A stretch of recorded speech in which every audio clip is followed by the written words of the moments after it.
From the world of politics to the world of business, this is Balance of Power.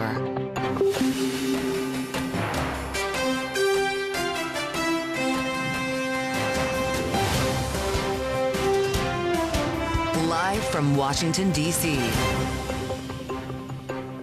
From Bloomberg's Washington, D.C. studios to our TV and radio audiences worldwide, welcome to a special edition of Balance of Power.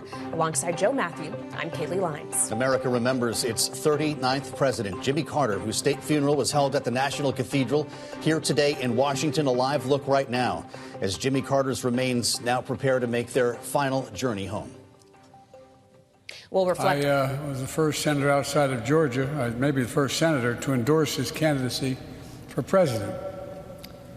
It was an endorsement based on what I believe is Jimmy Carter's enduring attribute: character, character, character. We'll reflect on Carter's legacy this hour with political scientist Lara Brown, economist Lindsay Owens, and our signature political panel, Rick Davis and Jeannie Shanzino.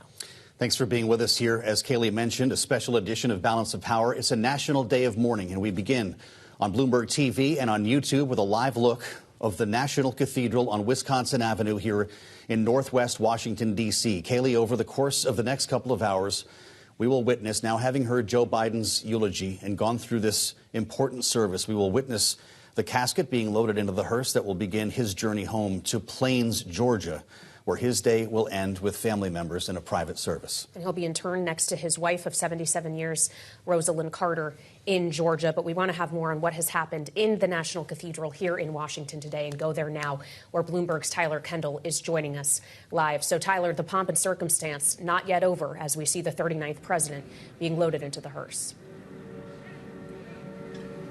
Yeah, hey, Kailey. It's incredibly somber here at the Washington National Cathedral. I am just steps away from where you are seeing that casket being loaded into the hearse as the services for former President Jimmy Carter come to an end here at the Washington National Cathedral. It has been incredibly quiet here on the grounds as people pay their respects to the former president. All we hearing are the steps of the honor guard behind me. Now, of course, many loving tributes to the former president during the services. That included in perhaps one moment of levity by his grandson, Jason Carter, who reminded us that former President Jimmy Carter, yes, spent 4 years in the Georgia's governor's mansion, 4 years in the White House, but also 92 other years of life that he wanted us to remember. There's also this sense of bipartisanship in the room.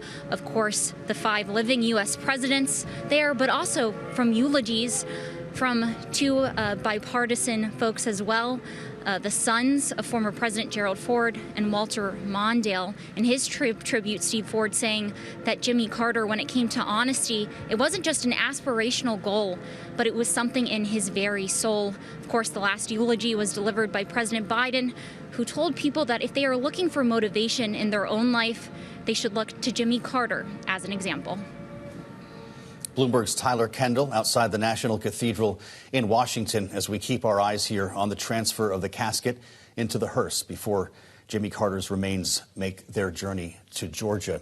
Joining us now from New York at World Headquarters is Bloomberg's editor-at-large, Marty Schenker. As we keep an eye on what's happening outside the cathedral, Marty, it's great to have you with us here. And I wonder your thoughts today as we saw every living president sitting next to each other here for this occasion and the contrasts between this man of humility we heard so much about in the service compared to the incoming president here. Yeah, I think Jimmy Carter might be a little embarrassed at all the pomp and circumstance surrounding his funeral, given his very simple nature. To me, one of the highlights of the service was watching those 5 ex-presidents interact with each other or not before the service actually began, and seeing Donald Trump shake hands with Mike Pence was a particular highlight for me. But it is a moment of bipartisanship, and for at least this rancorous time in politics, it's really nice to see the living ex-presidents get together on a moment of unity. Well, and when we consider those other presidents, Marty, Joe Biden and Donald Trump specifically, it is unlikely that they will be able to enjoy the kind of post-presidency that Jimmy Carter did. His period lasted nearly 44 years, in which he was able to redefine his legacy in a way that some of his successors will not be able to in the same way. That's true, and I think that to a certain extent, Jimmy Carter's longevity has allowed him to kind of rehabilitate his image.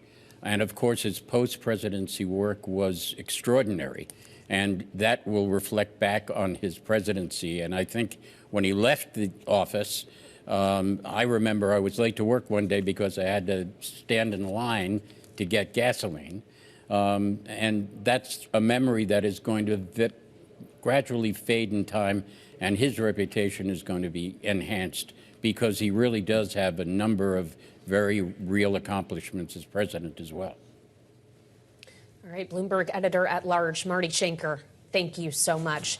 And on that note of his legacy, both his presidency and his post-presidency period, we turn now to Lara Brown, political scientist and presidential historian. She's also author of Amateur Hour, Presidential Character and the Question of Leadership. Lara, welcome back to Balance of Power, here with us on Bloomberg TV and radio as we consider the character and leadership of Jimmy Carter. How will you remember him? How do you think the country will? Well, let me say thank you for having me on today. I do think that Carter's passing and this service, this very bipartisan moment, is really a reminder that politics itself is not just about the fight, but about the accomplishments and the public service you do. The presidency is about sort of leading the country toward a better place. It is not just about your own personal aggrandizement. And certainly former President Jimmy Carter attempted to, do that right off the bat when he walked during his inaugural parade, from the Capitol to the White House. But I think that, former President Carter was a man of deep faith, and President Biden got it right. Character did matter to him. Having integrity and honesty and doing good works and giving goodwill was part of who he was. So how far does Donald Trump then bring us from the president in the cardigan who used to carry his own bags? Well, I think we are, as I described in that book, in a very different moment in time. In the wake of Watergate, the country wanted and looked for in former President Carter a sense of renewal, a sense of an individual who could not be corrupted. And I think what has happened really in the last 40 or so years is we have seen a belief among Americans that all politicians are corrupt. And so they both overlook Donald Trump's own really deficient character, and they also see him as a tool to try to wreck this system that they hope maybe one day can resurrect in a different form.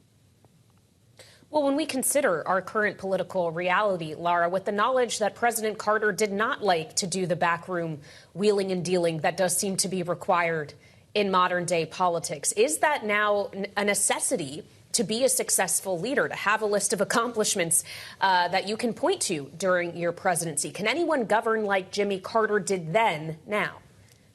No. And let me just say that one of the reasons he wasn't reelected was because he didn't know how to do that politicking. Harry Truman once joked that a statesman is a dead politician.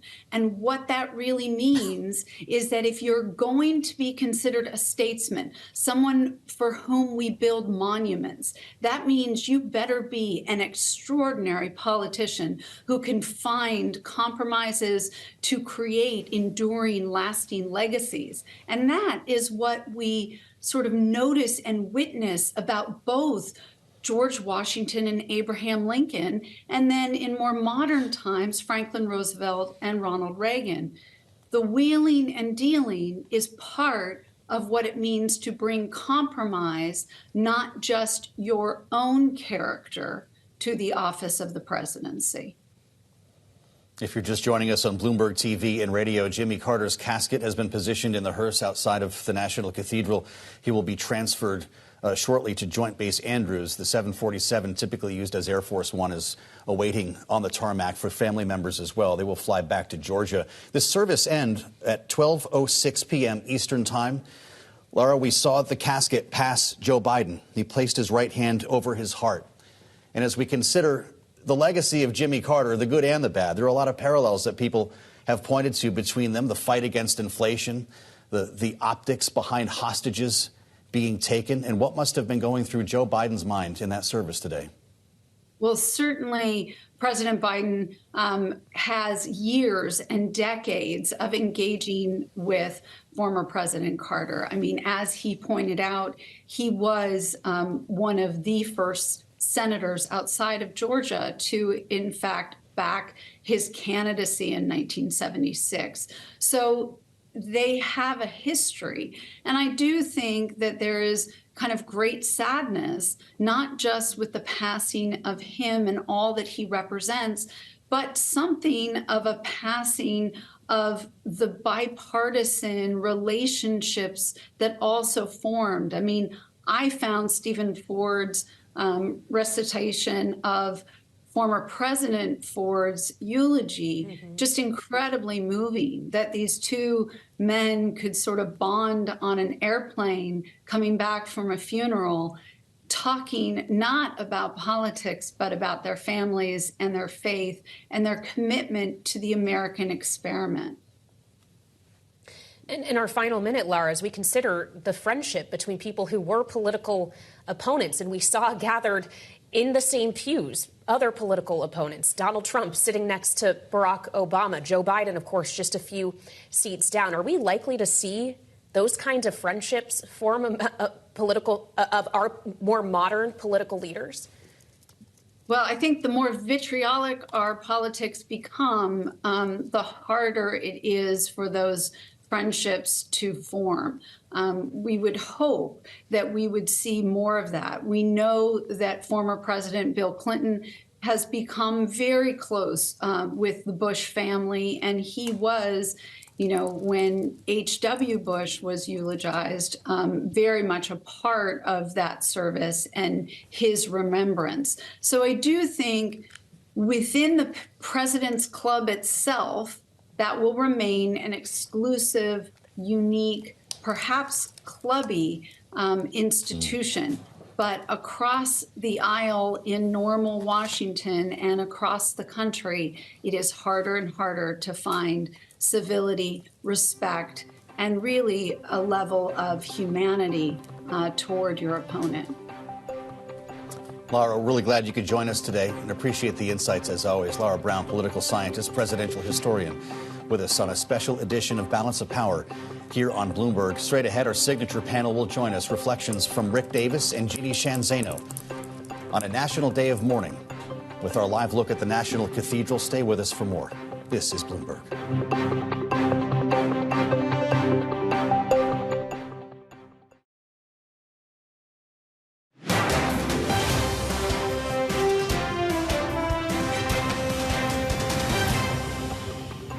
The threat is nearly invisible in ordinary ways. It is a crisis of confidence. It is a crisis that strikes at the very heart and soul and spirit of our national will. We can see this crisis in the growing doubt about the meaning of our own lives and in the loss of a unity of purpose for our nation. Part of the crisis of confidence speech delivered by the 39th President of the United States, Jimmy Carter, on July 15th, 1979. Welcome back to our special edition of Balance of Power here on Bloomberg TV and radio, as the country on this National Day of Mourning remembers the legacy of President Jimmy Carter, whose state funeral at the National Cathedral here in Washington just wrapped up. His motorcade, containing the hearse with his casket inside, is now making its way from the cathedral to Joint Base Andrews, where he will board an aircraft that will take him and the Carter family back to Plains, Georgia, where he will be interned later today. But as the country remembers him and his post-presidency and his presidency, his economic legacy is part of that. The clip we just played, part of a speech that became known as the Malaise speech, even though he never actually said the word, but was speaking to a feeling in the country in the face of sky-high inflation and an energy crisis, the economic and cultural feelings of the country back in 1979. And we want to focus more on the economic aspects of what President Carter was dealing with at the time, and turn now to Lindsay Owens, executive director at the Groundwork Collaborative and former senior economic policy advisor for Democratic Senator Elizabeth Warren. Lindsay, welcome back to Balance of Power. As we consider the parallels between what Jimmy Carter was dealing with inflation and the high interest rates ultimately that were needed to bring that down, compared to what the man who eulogized him today, Joe Biden, has been dealing with for the last several years, how similar and different were their circumstances? Yeah, thanks so much for having me. I mean, the circumstances in many ways are incredibly similar. Even just the content of that speech, the focus on malaise and a crisis of confidence, it reminds me a lot of the conversations that many folks have had during this period of high inflation under Biden, when they've talked about the vibe session or consumer sentiment being off in a disproportionate way to the underlying economy. But the truth is, Americans under Carter, weren't just in a bad mood. The economy was in a really bad place. Inflation was double digits. Interest rates were double digits. I mean, it's hard to even imagine a world in which interest rates were headed towards 20%. And unemployment hit close to 8% by the end of Carter's 4 years. And so it was a really tough place to be in economically. And similarly, this period of high inflation has been tough for Americans under Biden as well. When the cost of basics are high, the cost of housing, the cost of healthcare, the cost of childcare, and also the cost of groceries keep kicking up and ticking up, it's just a really tough place to be in. And so, I don't think this was about Americans, having a bad attitude. I think it was about an economy that, frankly, could have been in a lot better place. I'm old enough to remember not only double-digit interest rates, but lines at gas pumps, right? You had to go, depending on the last number on your license plate, which day you were allowed to pump up the car. These have real psychological impacts on the consumer. This was a case study for the Biden administration, wasn't it? Yeah, absolutely. I mean, I think one of the other similarities you see between Carter and Biden is in their choice of Fed chairs. And I think, only time will tell. But my guess is that both men, really regretted in some respects their picks. Volcker was incredibly draconian and hawkish when it came to interest rate hikes. I mean, he's basically trying to tackle an international oil crisis by jacking up mortgage rates in the United States. Folks may remember home builders were shipping Volcker 2x4s. They were so ticked off with the fact that Volcker's interest rate policy had basically completely killed the housing market. I mean, it was just obliterated. And similarly, Chair Powell's interest rate hikes certainly added to the negative consumer sentiment that many Americans felt during the Biden administration. I mean, it's not just the cost of goods and services that was going up. It was the cost of money. It was the cost of your loans on your revolving debt. It was the cost of those mortgage rates. It was the cost of getting an auto loan. So I think, both men picked Fed chairs who, were quite draconian and quite hawkish, and both paid a political price for it. Well, I'm glad you raised this Paul Volcker aspect of Carter's economic legacy, because this is something, Lindsay, that former White House Domestic Affairs Advisor Stuart Eisenstadt actually talked about in his eulogy for President Carter. Let's take a listen to what he said.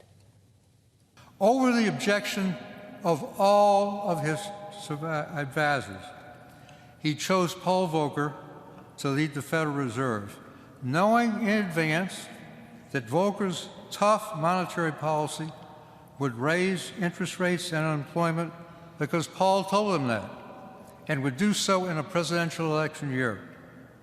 You take care of the economy, Paul.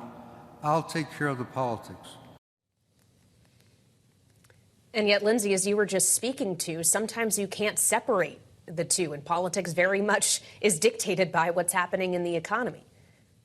That's right. And I just think, this is one of the earliest instances of the president and of the administration really delegating and frankly, I would argue abdicating their authority to ensure a strong economy for the American people to the Federal Reserve. Ultimately, both the Federal Reserve and Congress, fiscal policy, and the administration have a role to play in steering the course on the economy and creating a strong economy for the American people. And I think this idea that you can leave the economy to the Fed, who really is ultimately responsible for two things: monetary policy and a little bit of regulatory policy around the financial institutions, is really a grave mistake. And it's a mistake that Carter made. And, it was a tough situation for Biden as well.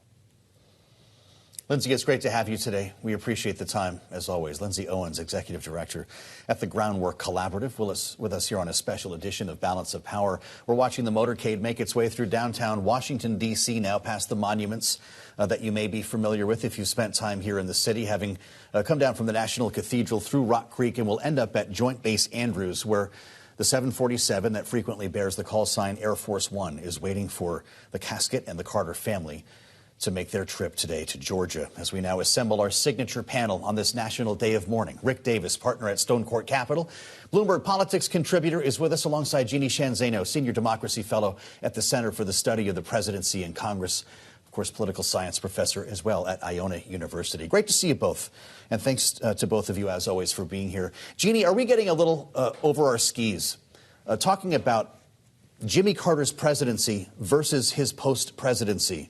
Obviously, over the years, there's been a new look here. But if you're grading his time in the White House by results, how would you describe it? I think to Stuart Eisenstadt's point, and I thought it was a very good point, that he wanted to re-examine that notion that he had a weak presidency, but a strong post-presidency, as you mentioned. And he laid out a litany of things. And I heard this theme throughout the eulogies today. Carter was indeed, in many respects, a man of vision, a man who was forward-looking in ways that very few of us who lived through his time in office could have ever imagined. And that pertained to everything from human rights to energy to deregulation. I thought his grandson made an excellent point saying, sort of quipping that he might have been the first millennial president. But that has a lot to do with his interest in making marijuana accessible, in deregulation of the airlines, deregulation of the alcohol industry. So there's a lot about his presidency, including his concern about energy and certainly climate change, that has gone underestimated. But that's the reality of leadership. So many things you do when you are in office, you do not see the fruits of your labor until long after you've left. And that's why in this age of very quickly judging things, we have to remember judgments change drastically over time, and they will change for those 5 presidents sitting in the audience today as well.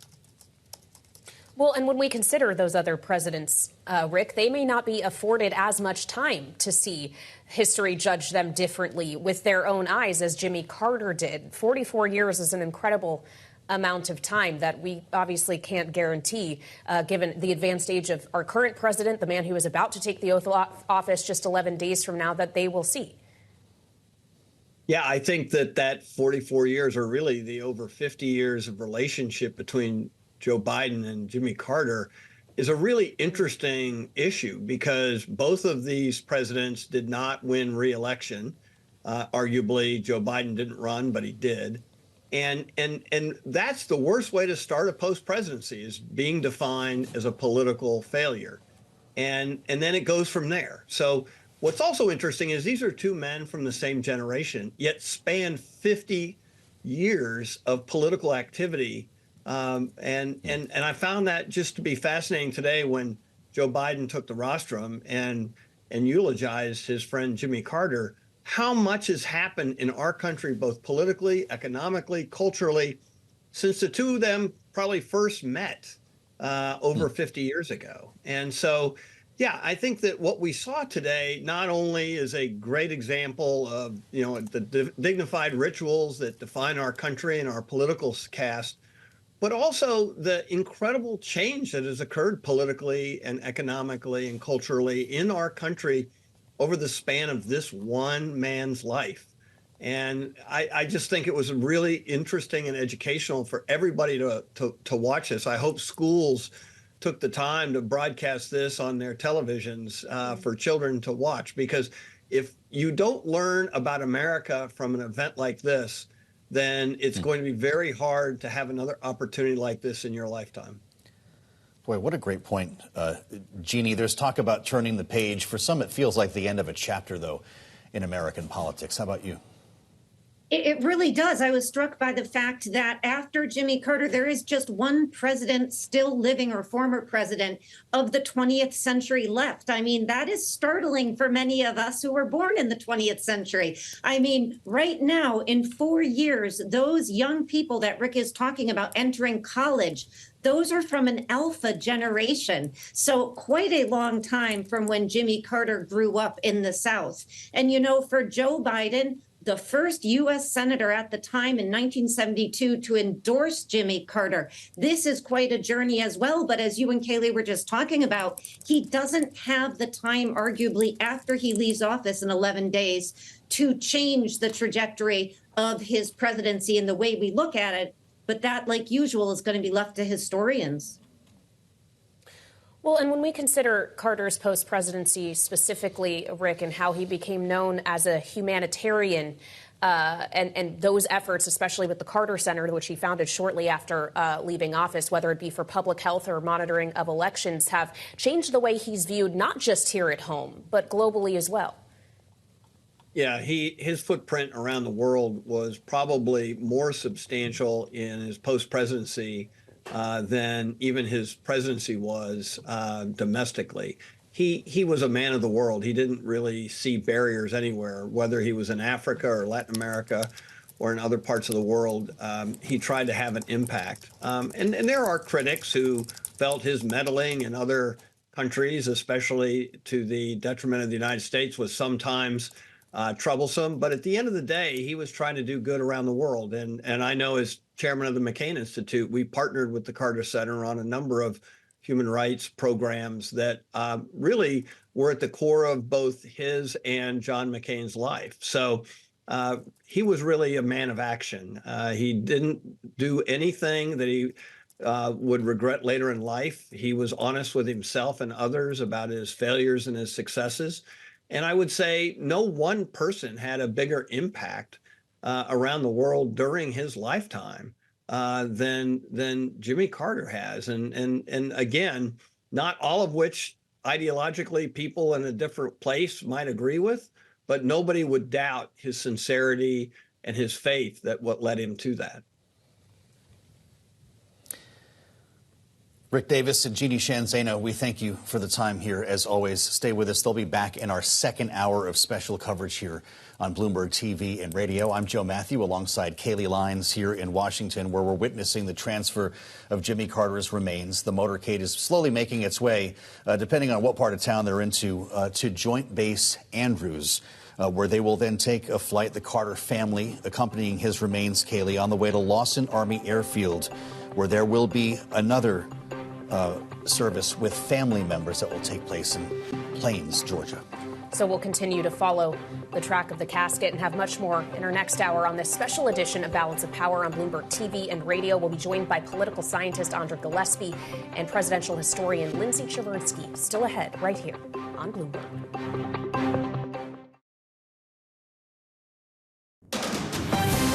From the world of politics to the world of business, this is Balance of Power.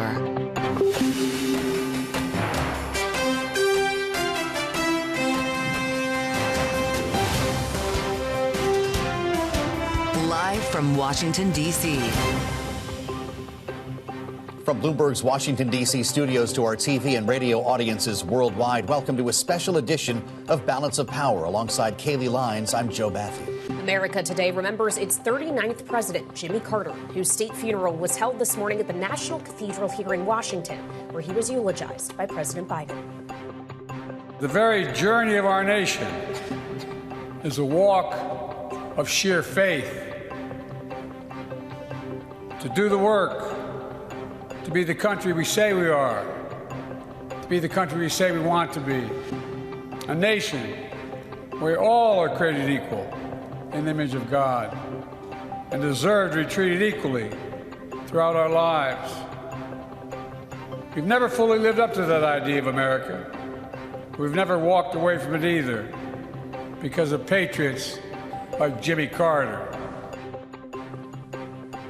We'll reflect on Carter's legacy this hour with political scientist Andra Gillespie, presidential historian Lindsay Chervinsky, and our signature panel, Rick Davis and Jeannie Shanzano, with us for the hour here on Balance of Power on a national day of mourning. As we follow the motorcade to Andrews Air Force Base, Kailey, it is a sub-freezing day here in Washington, D.C. with a crisp blue sky at Andrews Air Force Base, Joint Base Andrews, where the 747, frequently used as Air Force One, is standing by with a color guard for the remains of Jimmy Carter and his family members. They will be flown from Washington today, suburban Washington in this case, to Georgia for a private ceremony. These are live pictures on Bloomberg TV and on YouTube. There will be another funeral service at Marantha Baptist Church, where Jimmy Carter taught Sunday school every Sunday for decades of his life this afternoon. And as you said, a private ceremony as he'll be interned next to his wife of 77 years, Rosalind, on their plot at home in Plains, Georgia. But of course, before that smaller ceremony takes place, there was a lot of pomp and circumstance here in Washington, a packed National Cathedral in which all 5 living presidents were in attendance. Of course, the current president, Joe Biden, delivering a eulogy for his longtime friend, Jimmy Carter. So back with us from the National Cathedral, live outside, is Bloomberg's Tyler Kendall. Tyler, I would imagine pretty much everyone has now left the premises after what was hours of proceedings today. Yeah, hey, Kailey, the bells actually just stopped tolling here at the Washington National Cathedral as the final people who attended the services today left the cathedral. A law enforcement official here on the ground told me that 3,000 people were expected to be in attendance. And I am standing just steps away from where we saw the casket carrying former President Jimmy Carter loaded into the hearse that is now headed to Joint Base Andrews. And we heard many touching tributes today.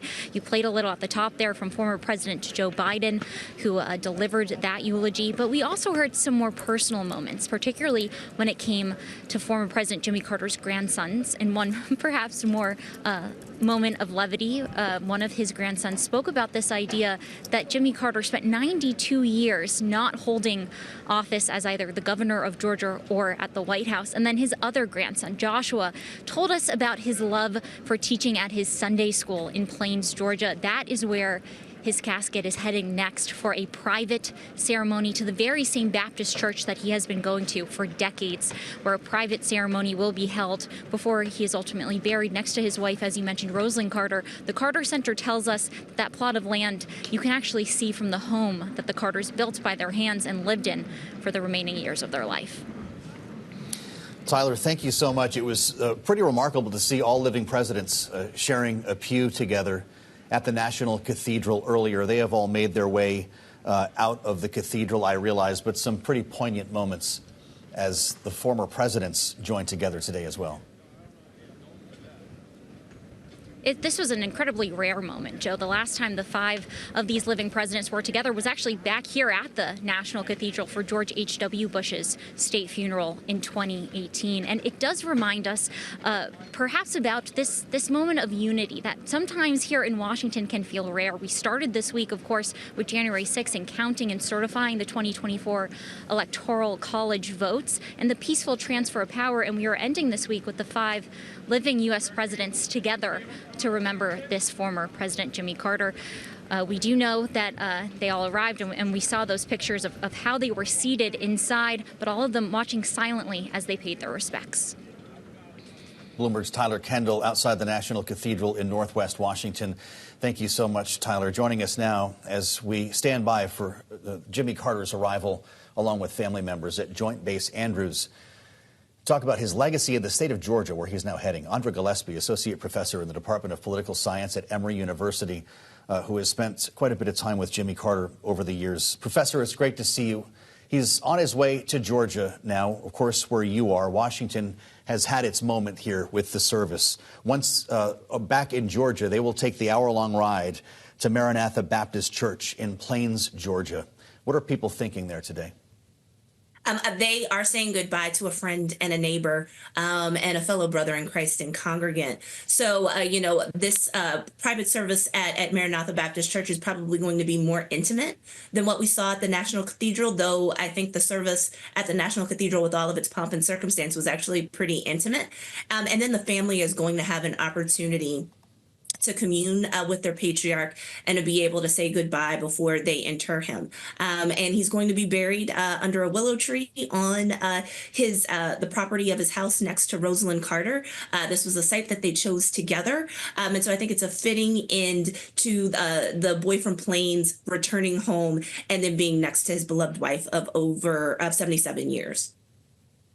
Well, and it was incredible to hear in one of the eulogies from his grandson, Andra, him talking about how every Sunday when Jimmy Carter would get up to teach Sunday school, he would kind of survey the room, and it was people from all walks of life, from all parts of the country who would come there to be with him during his Sunday school and his services at that church. And it does kind of bring to the fore, of course, the deep faith that Jimmy Carter had, how he was still such a normal human being in many ways, and it gave many people the opportunity to have very up close and personal experiences with him, even as he was a former president. And I know you shared some of those yourself. Can you just shed some light on who Jimmy Carter was to you? Yeah, so, I had a couple of interactions with Jimmy Carter because of his affiliation with Emory University. So, when the Carter Center began, its offices were first on Emory's campus. They still maintain ties between Emory University and the Carter Center. And President Carter was a tenured professor on the faculty. So he didn't teach regular classes, but he would engage faculty, invite them out to lunch. He would also offer to, or more or less tell you that he would teach your class. And so he chose classes, I guess, that kind of fit his interest and where he might have things to share. And so in those interactions, students got to interact with him. So, I'll never forget the day that he came and taught my class. And it's an African-American politics class. So he told us about the Humphrey Hawkins bill, which was a piece of legislation that the Congressional Black Caucus sponsored in the 1970s to try to get full employment for African-Americans. And he talked about why that bill didn't actually achieve the goals that it wanted to. And that's something that I still repeat to my students today and will continue to do so. I'm also struck by the connection between the Carter Center and local universities. So I know that I've had at least one student who was able to go on an election observation trip with the Carters while they were doing their work promoting democracy around the world. And that's not to talk about the countless students from Atlanta area schools who interned at the Carter Center and all of the public programming, some of which actually involved being able to meet the Carters directly. So they were very accessible, very humble people. And I think their humility allowed us to be able to relate to them and also to be able to sit and learn from them. They invested in people. And that's been very, very clear this week as you talk to employees at the Carter Center and people who've had the pleasure and the honor of being able to interact with both President and Mrs. Carter. Yeah, thanks for sharing that story, Andra. We were struck by the optics in 2021. Pretty historic moment in retrospect when the Bidens went to visit the Carters at their home in Plains, Georgia, where the family is, of course, now headed. This iconic photograph that we're showing on Bloomberg TV and on YouTube together in the Carters' living room. What was their real relationship, Joe Biden and Jimmy Carter? We've heard so much about the early endorsement. We've heard so much about the parallels between their administrations. What did they think of each other?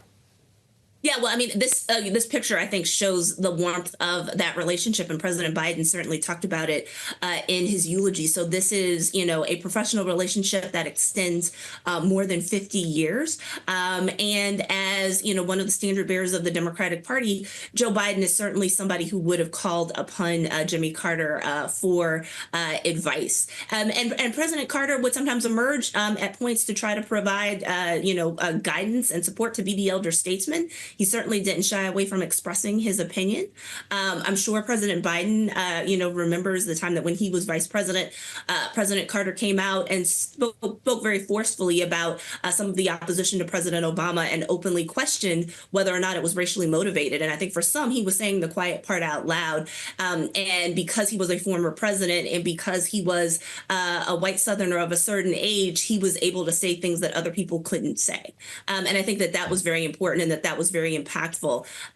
What President Biden said today, I think, was an exhortation to all of us to remember that personal integrity matters, that selflessness matters, and that those can be harnessed for civic good. And President Carter certainly embodied that, not just in his political life as governor and as president of the United States, but also in his post-presidency. He is the model of what a global citizen is, but what a civic-minded person is. Well, we're watching now live on Bloomberg TV and YouTube the motorcade arriving at Joint Base Andrews. Again, what is usually Air Force One, the 747, is waiting to take the remains of President Jimmy Carter and his family back to Georgia after the services here in Washington today as we see the motorcade rolling through. Andra, you were just speaking to a very important point, which is that Jimmy Carter rose to political prominence as a Southern white man who was vocally for integration, not segregation, who obviously had strong feelings about racial equity in the United States. Can you just speak to a moment for that legacy when we think back to the political where the political environment was when he first was entering public service? I think it's important to point out that there's an evolution in terms of Jimmy Carter's advocacy for racial issues. He was certainly taught by his mother to treat blacks with respect. His parents owned land. They had tenant farmers who were African American. And so most of the people that he grew up around on his family farm were African Americans. And they had a tremendous impact on his life in terms of who his biggest influences were as a young man. But yet he was still a white man of the greatest generation in the South. And so he had all of the privilege that came along with it. And he didn't necessarily sacrifice those privileges as a teenager or as a young man. And in particular, after his father died and he took over the family business, he was actually really reticent to be a vocal advocate of civil rights because there would be ramifications for his business. And as he started to move into politics, there would also be ramifications for his political viability. He ran for governor unsuccessfully, didn't get the Democratic nomination in 1966. Lester Maddox, the segregationist, ended up winning the nomination and the governorship. And so in 1970, when he was running to succeed Maddox, who was term limited, he pandered to folks who were still holding on to segregation. He's reported to have told blacks, "You're not going to like how I campaign, but you'll love how I govern." Some people could argue that that's not sort of a shining moment of integrity. But when he got elected governor of Georgia, he announced that the days of supporting segregation were over and it was time for Georgia to move forward. And so that thrust him into the national spotlight as being a new kind of Southern governor who was going to turn from the ways of the George Wallaces of the world and kind of move towards the path of integration. And then so we start to see in the 1970s him talking more about civil rights, of him not just talking the talk, but also walking the walk in terms of his gubernatorial appointments. That's something he continues as president of the United States, appointing more women and people of color to positions of power than his predecessors did. We see it in the decision of him to sever ties with his family's church, the one that he had attended for years because of their refusal to integrate. We also see it in terms of the stances that he took. One of the places where you could argue that he had a moral failing was, in the during this period where he was a businessman, there was a Christian communal integrated community that was set up nearby that everybody else in town shunned. And the Carters were privately nice to these people, but they didn't necessarily stick their necks out publicly. It is at this commune, if you will, that you see the genesis of Habitat for Humanity. So there were members of this community who were instrumental in founding Habitat for Humanity. I think there's a case to be made that President and Mrs. Carter's advocacy for Habitat for Humanity in their post-presidency was in some ways compensation for not actually having defended them publicly in a forceful way that it would have been warranted to do in the 1960s. Yeah. For those watching today on Bloomberg TV or YouTube, and for the benefit of our radio listeners, we have a live view on the tarmac now, the flight line at Joint Base Andrews, where the hearse containing Jimmy Carter's casket has come to a stop. The color guard waiting with an American flag and another showing the presidential seal. Just behind them is the massive hangar that is home to the 747 that acts as Air Force One. It is that jet under a different designation that will bring the casket and the Carter family back to Georgia, where Andra Gillespie is talking to us right now. There will be a brief ceremony on the tarmac. We do have an artillery corps out there as well. As the casket is delivered to the aircraft, we'll show you a live view as this transfer takes place. The buses behind the hearse there, including the family members, the Carter family members who will be on the aircraft with the casket. Professor, among his first acts in office, we've been talking a lot about day one in the White House lately. We've also been talking about taking over Greenland and the Panama Canal. On Jimmy Carter's first day, he sent a message to nations around the world saying that the U.S., quote, would not seek to dominate or to dictate to others. Was that an act of strength or weakness? I think he viewed it as an act of strength. I mean, clearly there are those today, including President-elect Trump, who argue that Carter may have ceded too much. But Carter's strategy was one of engagement.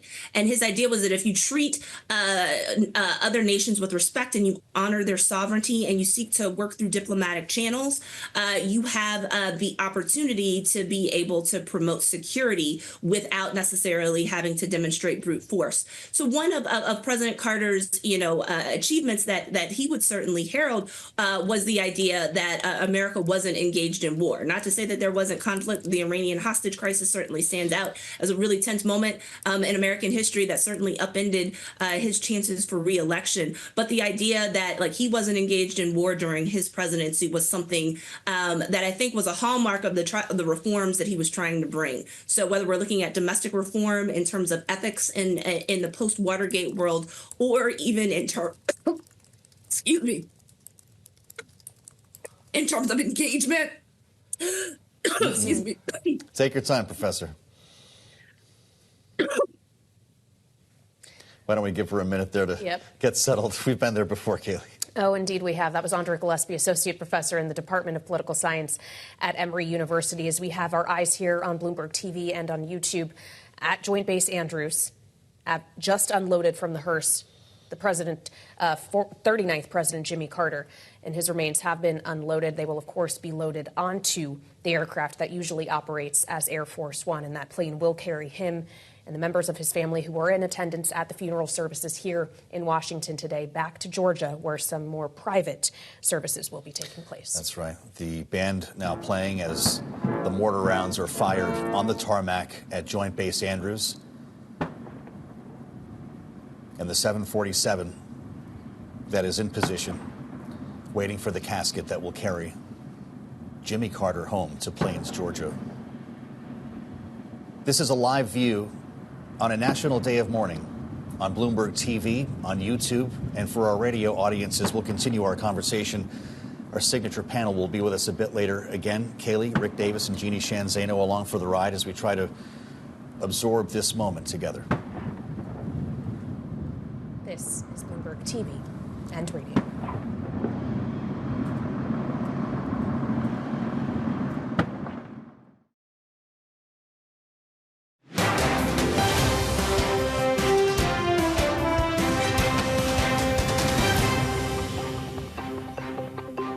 This is a special edition of Balance of Power on Bloomberg TV and radio as we watch Jimmy Carter's casket loaded onto the 747 that will carry his remains and family members back to Georgia shortly. A brief tarmac ceremony is just concluding at Joint Base Andrews with a live view again on Bloomberg TV and on YouTube, where you can join us now by searching Bloomberg Business News Live. We'll keep you posted on the radio as well as Carter's family members now head up the stairs onto the aircraft. I'm Joe Mathieu alongside Kailey Leinz in Washington. Kailey, the state funeral for Jimmy Carter at the National Cathedral finished a short time ago. They've just made their way, of course, from Northwest Washington to the airbase here for the next stage of this day-long service.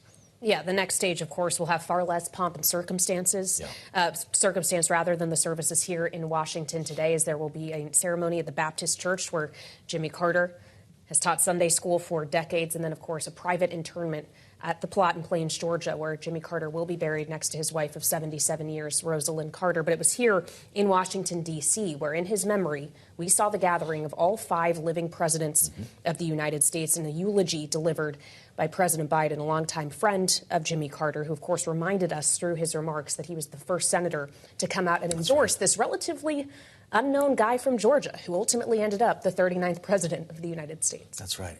We thought at one point that eulogy might be Joe Biden's last speech as president. We know he's now working on an exit speech, a farewell address, if you will. But this is an important stage, having now canceled his trip to Italy in the final weeks of Joe Biden's presidency, part of this service today. Joining us now in Washington is Bloomberg's Washington bureau chief, Peggy Collins. It's great to see you today, Peggy. A national day of mourning has the markets closed, but a busy day here in Washington with something that we do pretty well, as a matter of fact. The tradition that we're watching unfold here is something you would only see here. I mean, we all saw it coming to work to the Bureau today, but it is a day where something, humanity, a person's life for 100 years literally transcends politics. And it does feel like there are fewer and fewer things that can rise to that level. But I do think, as you said, Kailey, seeing the 5 former presidents sitting in the National Cathedral today, Trump and Obama sitting next to each other talking, and then just seeing people around the world give tribute to President Carter, it did really transcend politics. Another thing that I think is interesting is, like, it's the universal theme of the circle of life, right? There's so many things that we're dealing with now in this transition to a new president that are hearkening back to the late 70s when Carter was president as a one-term president, like President Biden will be as well. Well, yeah, there are so many similarities in terms of the issues that ultimately could define these presidencies, both of Carter and Biden. High inflation, the high interest rates needed to get that in check. The Middle East, especially, of course, was a big focus of Carter's presidency with the Camp David Accords reached between Israel and Egypt. But then ultimately, of course, perhaps the reason why he wasn't elected to a second term, or reelected rather, the Iran hostage crisis. And we know the Middle East and a hostage situation there as well has been a real dog for President Biden.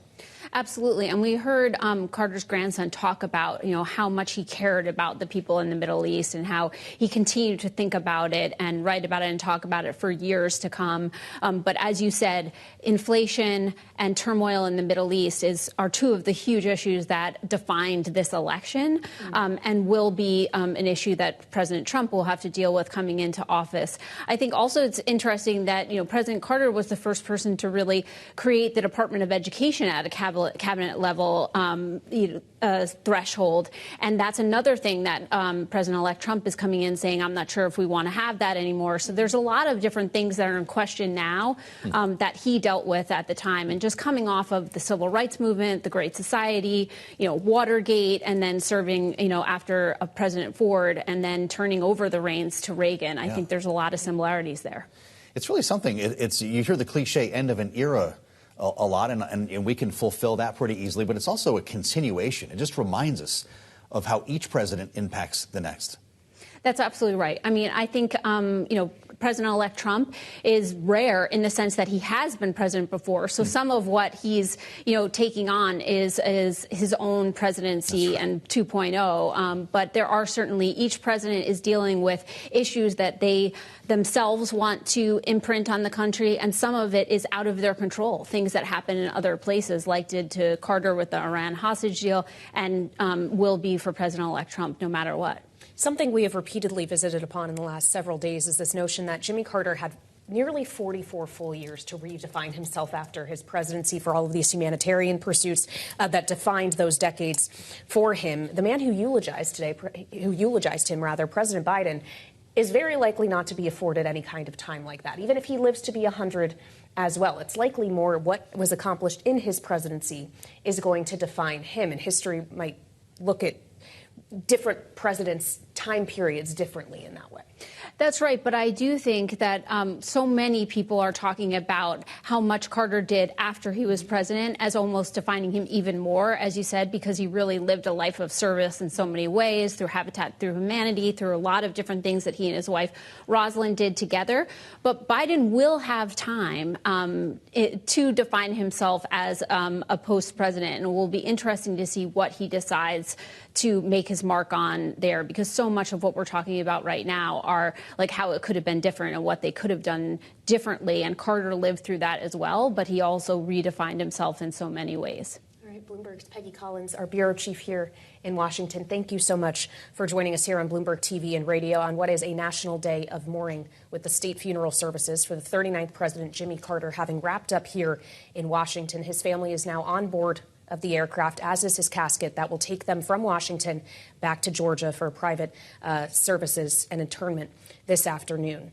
Now back with us for more is our signature political panel. Bloomberg contributors Rick Davis, partner at Stone Court Capital, alongside Jeannie Shanzano, political science professor at Iona University. Jeannie, I would love to expand on the conversation we were just having with Peggy, specifically as it pertains to the Middle East, which was obviously an area of great triumph for Carter in the view of at least the Camp David Accords, but also, of course, brought him great difficulty with the hostage crisis in the same way that Joe Biden has had to navigate this very same region with with a lot of difficulty during his years. How do you view the kind of comparison and contrast there?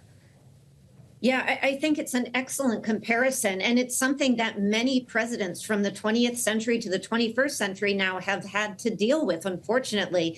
You know, there is a famous historian who talks about the fact that the Middle East for modern presidents has been the biggest stumbling block. And I think, of course, as we think about Donald Trump re-entering office in just 11 days, he is hoping that he will be able to address it in a way no recent president has. And that's why we heard even the other day in his press conference, you know, he wants those hostages returned or there is going to be hell to pay before he gets inaugurated. But that isn't exactly how things have panned out, as Jimmy Carter would tell him, in the Middle East. And Jimmy Carter had more success there with the Camp David Accords than most presidents.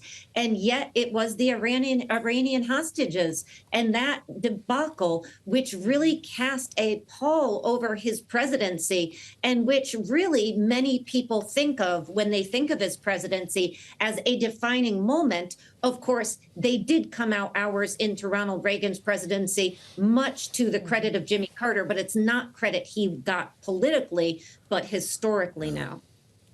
What do you make of that, Rick Davis? The Camp David Accords are still in place after all of these years, and to Jeannie's point, forgotten or at least overshadowed in many cases by those 52 hostages.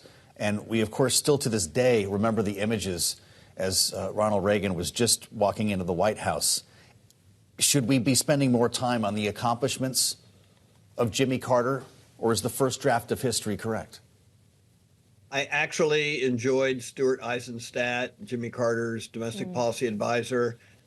His eulogy today basically gave the case for a successful Carter presidency. And of course, now we begin, the historians writing the story in a post-Carter era of what that was all about. And, you know, certainly between his presidency and today, you know, colloquially you would say, oh my God, he was one of the least popular presidents, but it didn't mean he didn't accomplish anything. He had a lot going for him. He had a supermajority in House and Senate. He had a Congress that was behind his back. He was in a post-Nixon political environment. He was the truth teller and the honest spokesman for the people. And yet he met a lot of headwinds, economic, energy, all those things we talk about. But he did a lot to try to accomplish what he could while he was in office, even with, you know, the most difficult economic circumstances of any modern presidency. So, yeah, I think that a good example is the Camp David Accords, the most enduring treaty in the Middle East, defined the relationship for our lifetime between Israel and Egypt, and has kept that border quiet for this span of time. And I think it's really interesting to note that Iran was part of the vexing equation for him now, and will be probably one of the biggest questions for the incoming Trump administration, because even though the Iranian Revolutionary Guard and the Republic were coming to its fore in the end of Carter's presidency, it seems like this is an opportunity to try and change that dynamic for the first time since the Carter presidency. And so certainly our ally in Israel is doing everything it can to vanquish the proxy terrorist groups that they have throughout the region, and it's just totally different environment. So, yeah, I think there's a lot actually to be said for Carter's accomplishments. I think little things like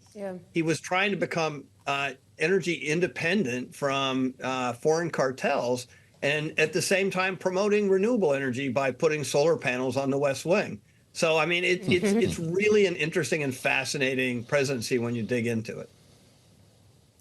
We still have our eye here on Joint Base Andrews. They have just closed the boarding door and pulled away the stairs as the aircraft that will carry the remains of Jimmy Carter and the members of his family from Washington back to Georgia gets ready to take off imminently here, as there will be more services held in Georgia this afternoon. And as we watch, Jeannie, the members of the military who are still standing in observance of the aircraft as it gets ready to leave the tarmac, having seen the military band just leaving the area, all the pomp and circumstance of the services here in Washington today. Incredible to consider that this is the reception being given to someone who began as a peanut farmer in Georgia. Is there any more American story than that? Probably not, Kailey. And, you know, when Andrew Young was up there, he said it just beautifully when he said, what an improbable rise from, as you mentioned, a peanut farmer coming from Plains, Georgia, and ascending to the White House and then to the world. And as you mentioned music, I think we should just remember Jimmy Carter loved music. And if anybody wants a recommendation, there's a great 2020 documentary, Jimmy Carter, Rock and Roll President, where you hear all kinds of stories about Jimmy Carter, Greg Allman, you know, Willie Nelson and the others. And of course, we heard Garth Brooks and Trisha Yearwood with a beautiful rendition of one of his favorite songs at the service, Imagine. We did. Jeannie Shanzano and Rick Davis, our signature panel, with us here on a national day of mourning as we witness the funeral of Jimmy Carter. Thank you both for the insights. Kailey, it's pretty remarkable as Jeannie refers to Jimmy Carter's love for music. We're going to be talking with Chuck Leavell coming up. He's actually in Washington today, was at the service, and will be with us here at the desk. Yes, Chuck Leavell, Allman Brothers, Rolling Stones, and a close personal friend of Jimmy Carter, a conversation you won't hear anywhere else. Stay with us on a special edition of Balance of Power on Bloomberg TV and radio.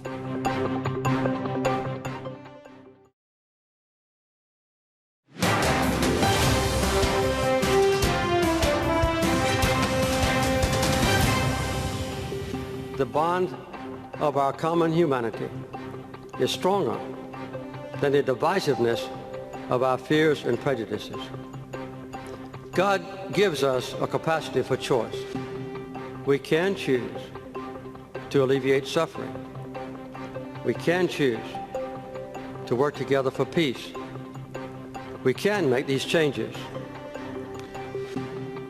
and we must.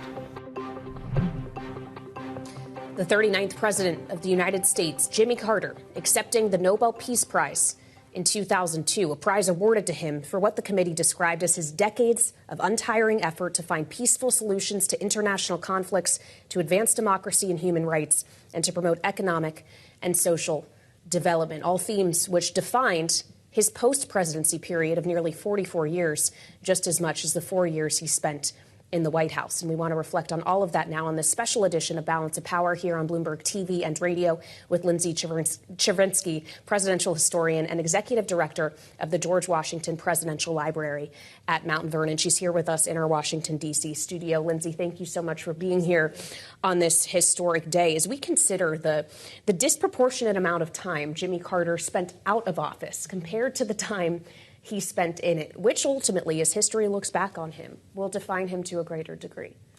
So I think it's going to be his post-presidential life, and that is an real anomaly in American history. I can only think of one other president for whom we would say that, and that's John Quincy Adams. And so we're really digging into history in order to find another president who was able to rewrite their legacy. Others have certainly tried. Nixon and Hoover come to mind.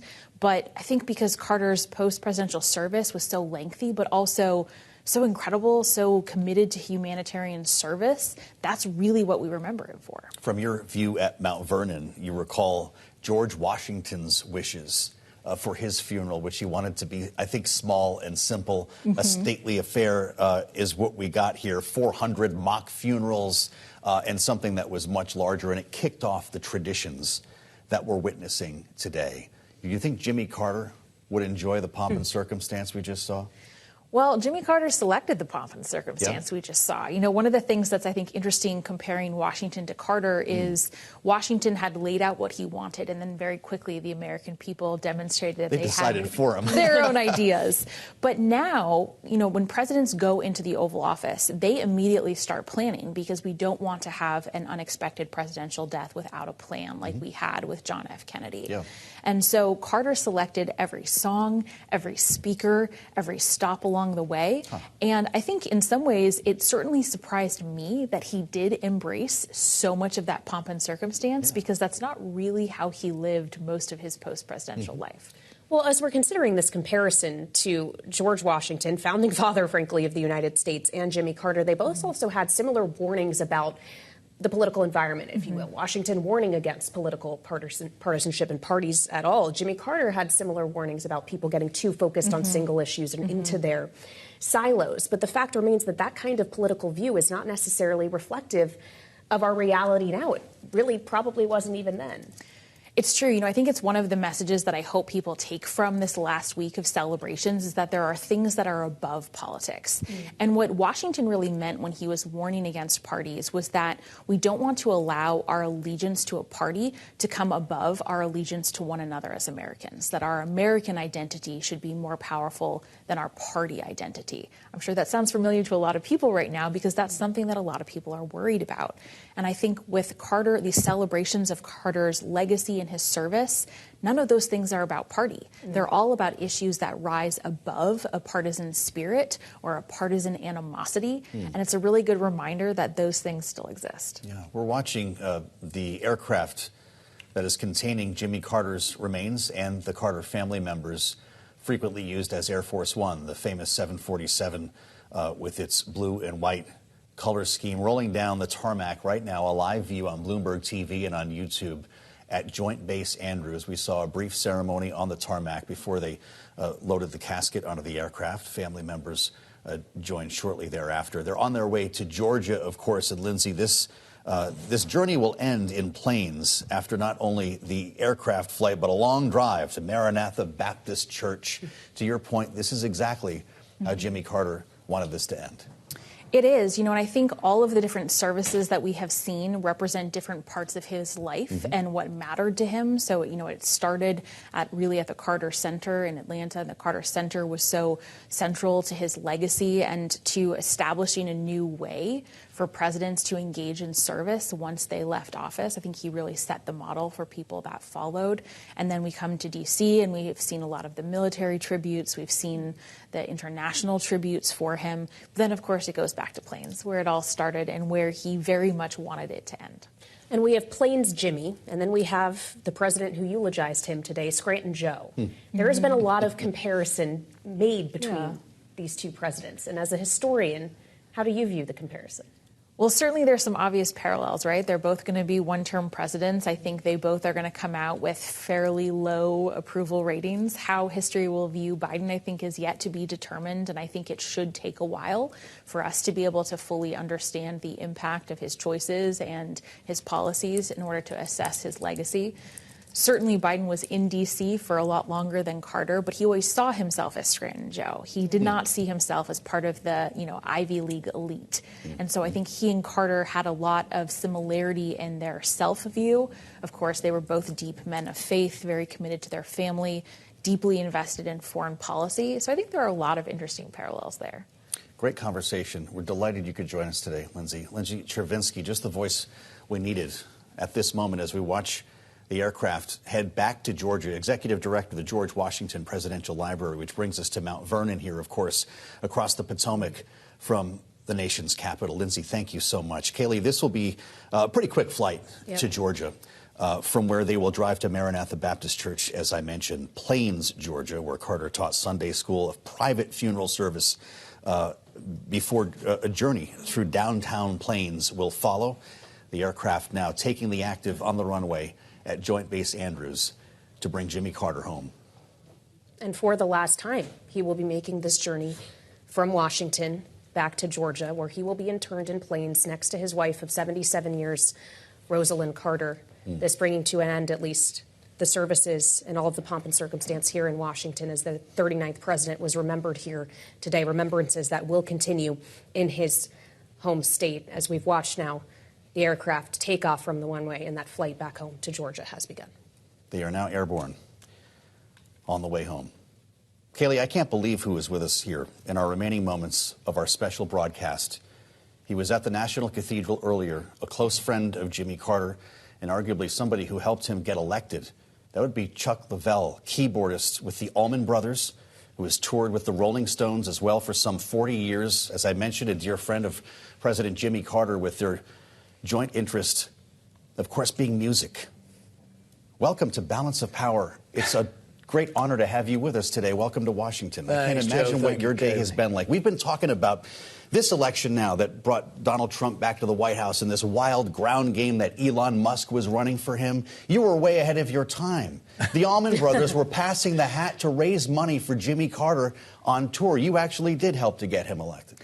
Well, we did, and it was a great honor. We first met the president when he was governor in 1974. He came down to Capricorn Studios where we were recording Dickie Betts' first solo album. Wow. We got word the governor wanted to come down. We thought, oh, okay, 10 minutes, photo op, that'll be it. But he hung out. He loved listening to the music. The music we were playing at the time had a little Western swing vibe to it, and so that put a smile on his face.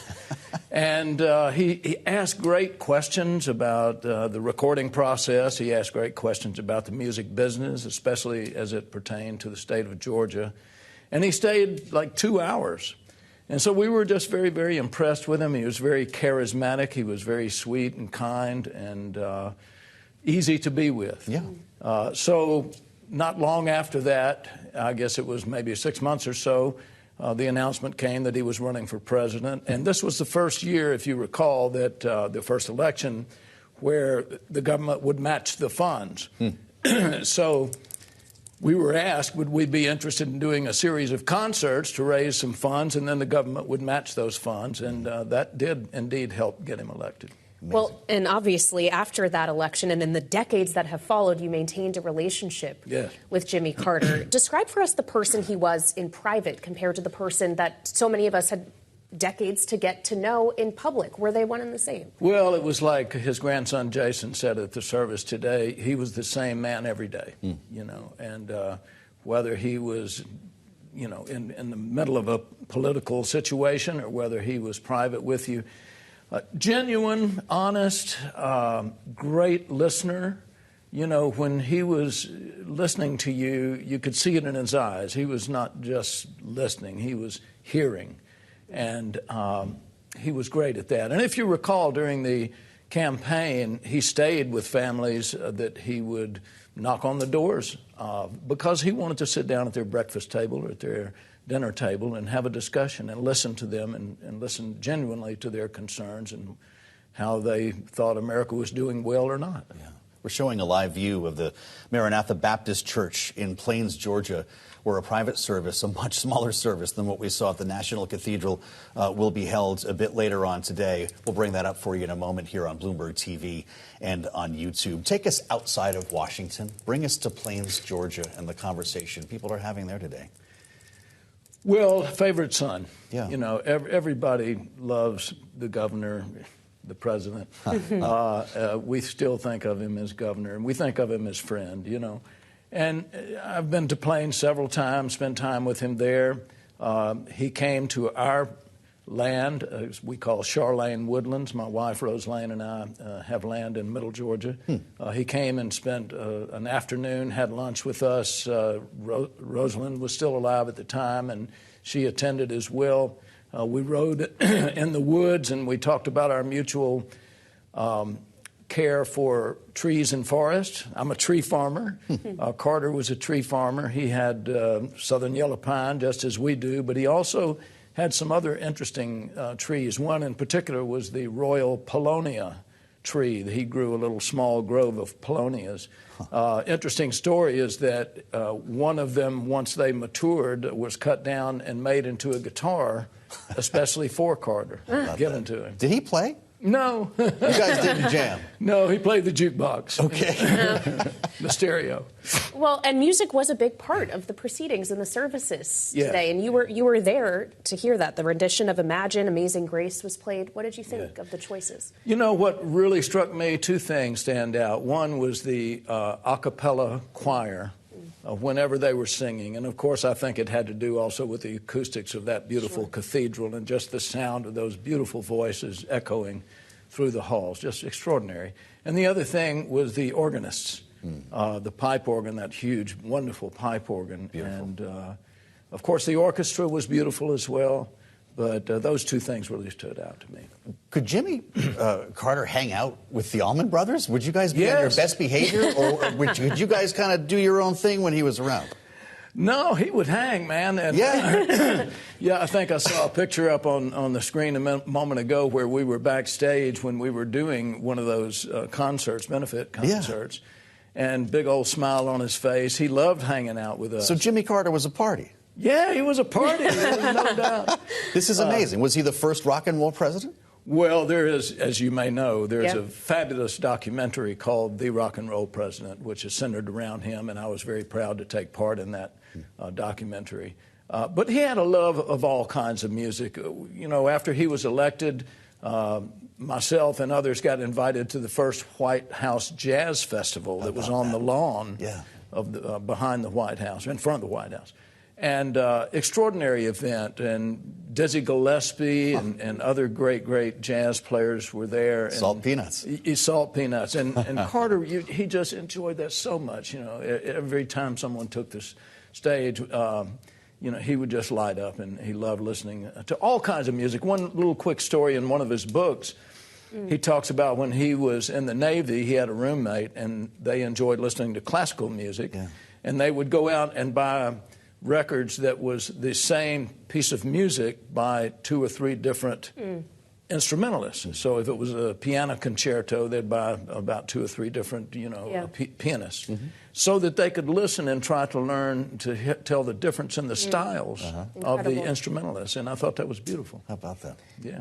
Wonderful stories. Thank you for sharing. Yeah, we appreciate it. Unfortunately, our music is about to play. But thank you so much for coming and spending some time with us on this day after the services. Chuck Leavell, keyboardist with the Allman Brothers and dear friend of President Jimmy Carter. We appreciate your time, sir, as we close out our special coverage of Balance of Power, at least special edition. We'll be back for more later. You never know who you're going to meet here on Bloomberg TV and radio. Chuck Leavell, you got to be kidding me. We'll meet you back here 5 p.m. Eastern on Bloomberg TV and radio.